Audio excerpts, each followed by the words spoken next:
Hey, what's up, everybody? This is DMac Wakefield coming to you on behalf of Kingdom Cast, here to show you my 53-man roster projection after the first week of preseason is now in the books, and training camp officially did have its final practice today in St. Joe as the Chiefs head out to Arizona to take on the Cardinals in week 2 of preseason. Now, of course, you can go over to my at here at DMac Wake 316.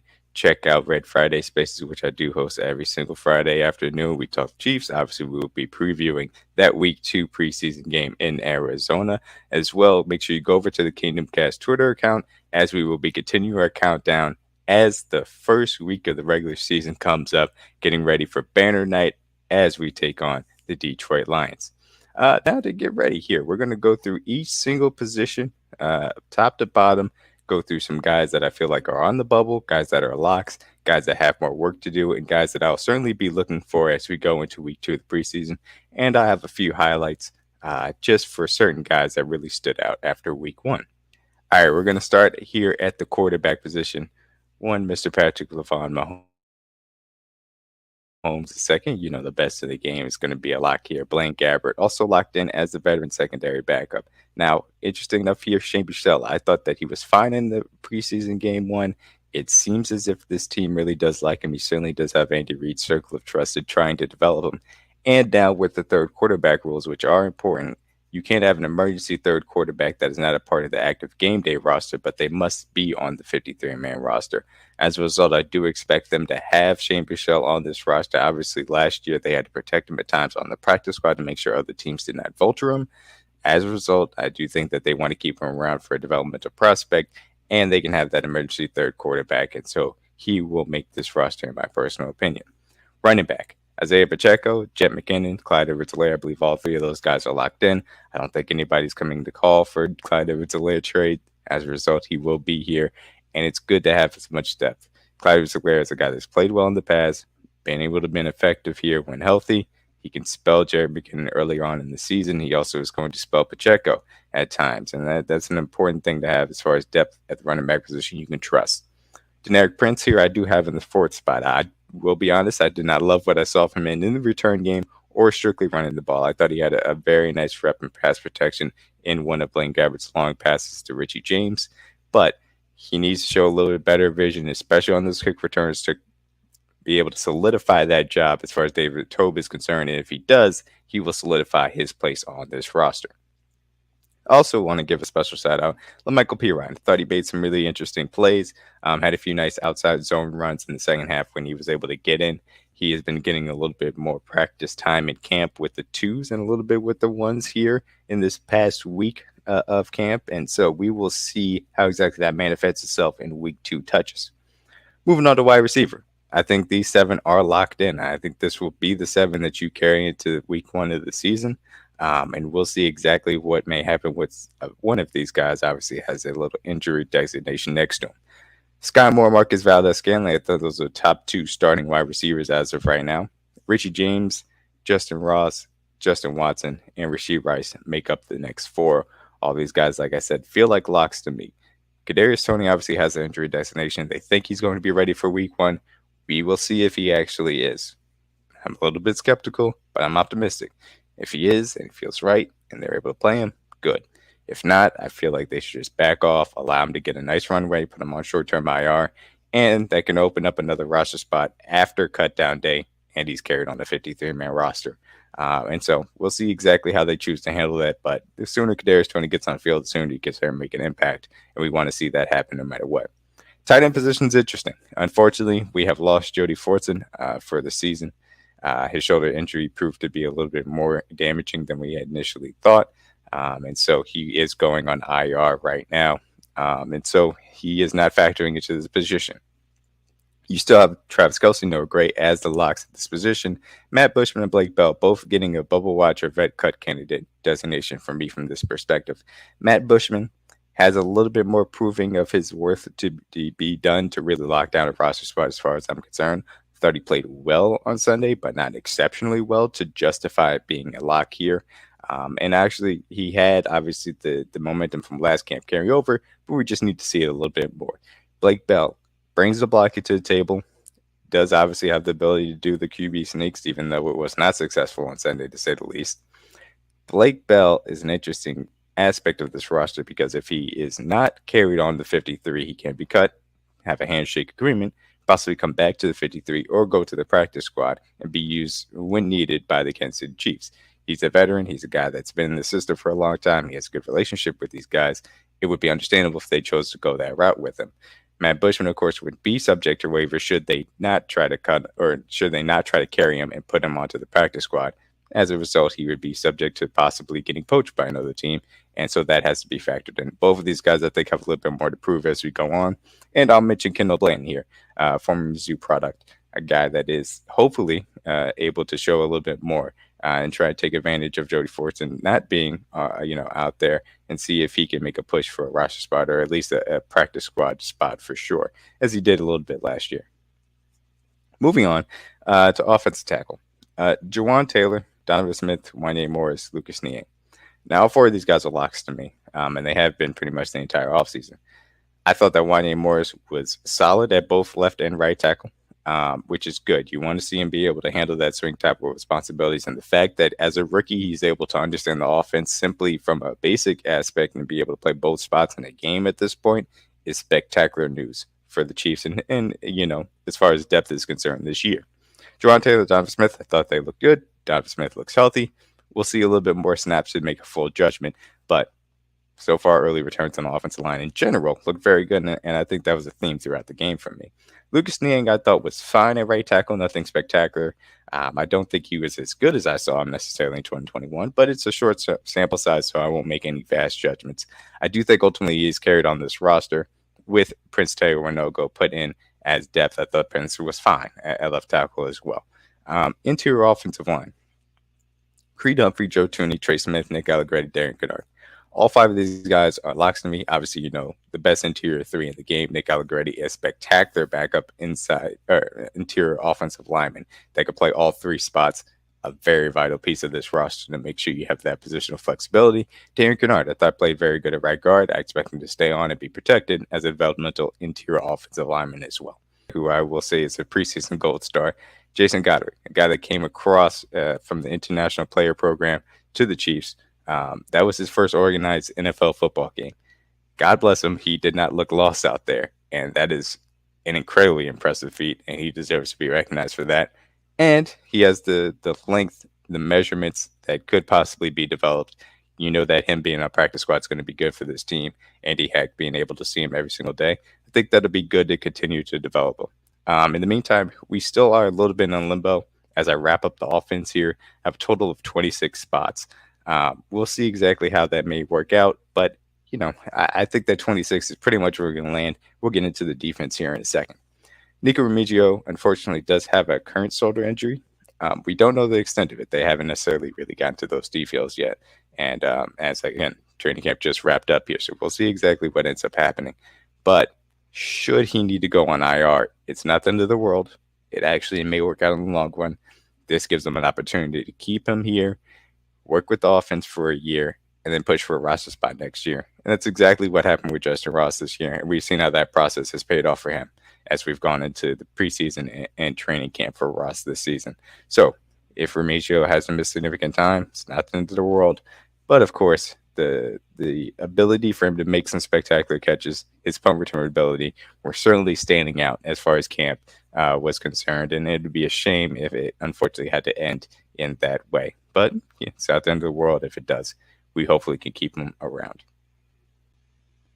Obviously, with Remigio's issues with his shoulder, it is understandable that it could be a little bit of panic-inducing for the wide receiver depth on this team. But again, I think this is the deepest wide receiver room that we've really ever seen in the Mahomes era, to say the least, and really the deepest that I can remember in a long time.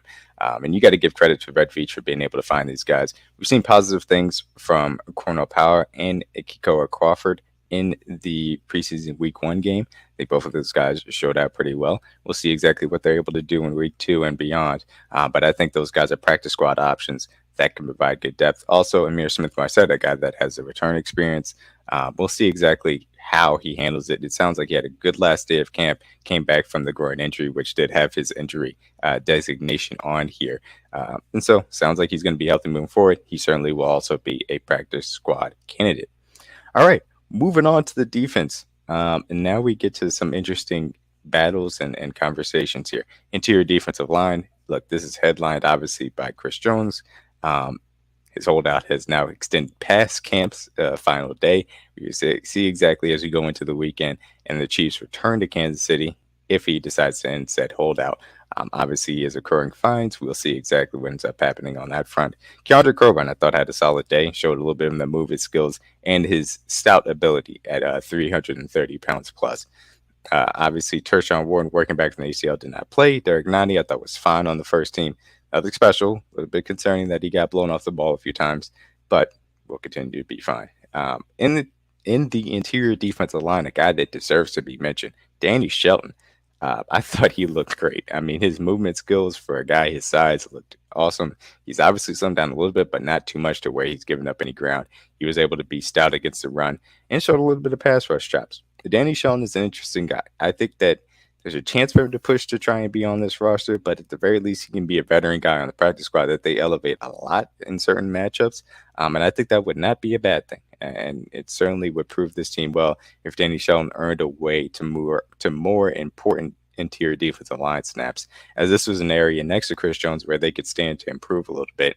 And his ability to really be that nose as Keandre Coburn learns the game a little bit could be key in being able to allow Spags and Cullen to get creative with their fronts as well. Speaking of fronts, we go to edge. George Karlaftis, Charles Omenihu, Felix and Duke Uzama, McDana, BJ Thompson, Malik Herring. All these guys are locks in my personal opinion. First round picks, Karlaftis, Felix, and Duke Uzama. Karlaftis obviously coming off of a good first year here in Kansas City. He'll be starting and probably taking on a more significant role. Felix and Duke Uzama, I thought, had a great game. He showed his ability to inside counter, not as much as we saw at K-State. And I thought that was a great sign for how much he's learned in this short period of time, even with the thumb injury setback that he had early on in OTAs and in camp. You want to see him continue to build off of that. His pass rush moves are going to be important for his time here, but he was also stout against the run, forcing a holding call as well. Mike Dana did not play. BJ Thompson showed a little bit of the speed off the edge. I expect him to make this team. Also be an interesting special teams guy. Malik Herring showed that inside-outside versatility. I think he is a guy that has separated himself from other possible edges kind of hanging around in camp here as a guy that is important for this team, especially now that Charles Omenihu is going to be suspended for 6 games. He will not count to the 53-man roster ultimately, which is why I have an asterisk next to edge. And so ultimately, he will be on this team, obviously, just not will be playing for the first 6 games. And that's going to be a big guy to miss because coming over San Francisco, he's a guy that I was really looking forward to seeing. Unfortunately, we'll have to wait a second. Also, 2 guys that do deserve mention. Josh Okando had been having a good camp up to this point. Didn't see anything spectacular from him in week 1, but I also wouldn't say that he was terrible either. Truman Jones batted the ball down. I thought, was solid, and we'll continue to see how the Harvard edge continues to develop. He was a primary UDFA guy that was talked about a little bit coming into camp. With the way the edge depth has kind of bore out, I think it's going to be interesting to watch if he can grab a practice squad spot and really solidify himself as a developmental prospect there. Moving on to linebacker, top 4, Bolton, Gay, Chanel, Drew Tranquil. All guys are locked in. We saw the base guys with Bolton, Gay, and Chanel to start the game. Drew Tranquil working with the second team. Tranquil's coverage skills is going to be important, and it's going to be worked in. Don't worry. I know everybody's like, oh, wait, why didn't we see any Drew Tranquil first name? It's because his very vanilla defense is being played. Don't worry. He will be out there used in coverage and used effectively when it comes time to. Now, outside of the locks here at the linebacker position, we have Jack Cochran. I think he is an interesting aspect of this team, specifically his battle with Cam Jones to try and hold down that 5th linebacker spot, a spot that is important for depth, but also more important for special teams. Haven't really heard a lot about which way Tobe may be leaning. Jack Cochran had a bunch of time on this team last year, and so that gives him a leg up to say the least. So I have him inserted here. Didn't see anything spectacular from Cam Jones. I didn't see anything spectacular from Jack Cochran. We'll be watching how that battle ends up playing out here as we get into the 2nd and 3rd preseason games. Expect that to be certainly interesting to move forward with. Now, the DB room is incredibly interesting. We have the top 5 locked into me. Snead, McDuffie, Williams, Watson, and Nick Jones. The issue here, of course, is that Snead has been out with a knee injury pretty much for the past 3 weeks. The knee injury has carried over from where in the Super Bowl week where he was a little bit questionable. He didn't ultimately play, but now they're having to manage it throughout camp. Hopefully, it is not a significant issue, and as we get closer to September, he starts to be working back into his regular pattern of practicing and getting ready to play. I don't expect him to play any preseason at this point, unless miraculously he is healed for the third one. I don't expect to see him in game actually at this point, but he still can be ready for week one. Obviously, he knows this defensive scheme better than any DB in the room at this point because he's been in it the longest. McDuffie looking to see another step up for him week one. He's looked good in camp. He did get beat twice during the Saints game, but again, not have reacted to anything like that. I'm still expecting a great year from Trip McDuffie. Williams and Watson, a very interesting battle for the third cornerback spot. We haven't heard anybody really take a stranglehold on it. Some people have been taking that as a panic move. In my personal opinion, I think it's good that we've seen competition for both. If they are simply just the same cornerbacks that they were from last year, that's fine for this team, in my personal opinion, given some upgrades that have been made throughout the defensive roster, specifically when we get Truzerman here and Chris Jones back. But seeing one of those guys take a step forward could be very interesting for this team. Want to see how that battle continues to move on. Nick Jones has a bit of a finger issue. He did fracture multiple fingers, apparently. He did have it wrapped up and came back into the game, though. So at least from that standpoint, it's not a debilitating issue, but it is one to keep an eye on. He does have the injury designation for that reason. However, based on everything that we'd heard throughout camp, he was playing very well, moving inside. I thought he looked good in the first preseason game. Being the draft pick, I feel comfortable having him as a lock here. But it does bear mentioning, we have had Khalifa Lassie and Iko Boyedo both have very good starts to camp and moving into the preseason week one. And so that should be mentioned. Those guys will be pushing to try and get onto this roster. Both of those guys, if they do not, hopefully can make it to the practice squad because we saw good things from them. Obviously, we saw the interception from Khalif, getting the Khalif the Thief nickname, which was a lot of fun. Also, a little bit of mention here for D. Crappy or Brutal. Obviously, a guy that's played in the past, has some special teams experience, deserves mentioning, but I think he is behind Khalif and Eco at this current moment in time. Moving on to the safety position. Top four, in my opinion, Reed, Cook, Edwards, and Shamari Connor, all locked in. We know what Reed and Cook are. Reed has some issues in man coverage, not overreacting, still preseason. We'll see how things start when actual games count. Brian Cook, looking for that guy to step up here and really be a leader that he was in Cincinnati, where he led a very good defense, one of the best in the country, with a lot of NFL talent. If he can take that next step forward, to be a very good development for the back end of this team as far as defense is concerned. Mike Edwards, a veteran guy that knows how to take the ball away. Obviously, he's learning the system, coming along a little slowly, but I saw a few good plays from him on Sunday. I expect that when the lights are bright, that man's going to pick up his level of play and be a really good guy that can create some turnovers in the back end of this defense, which they really need to elevate the level of game. Shamari Connor, we saw sending on every single blitz to the book because that's what Spags likes to do, apparently, with his rookies in week one of the preseason.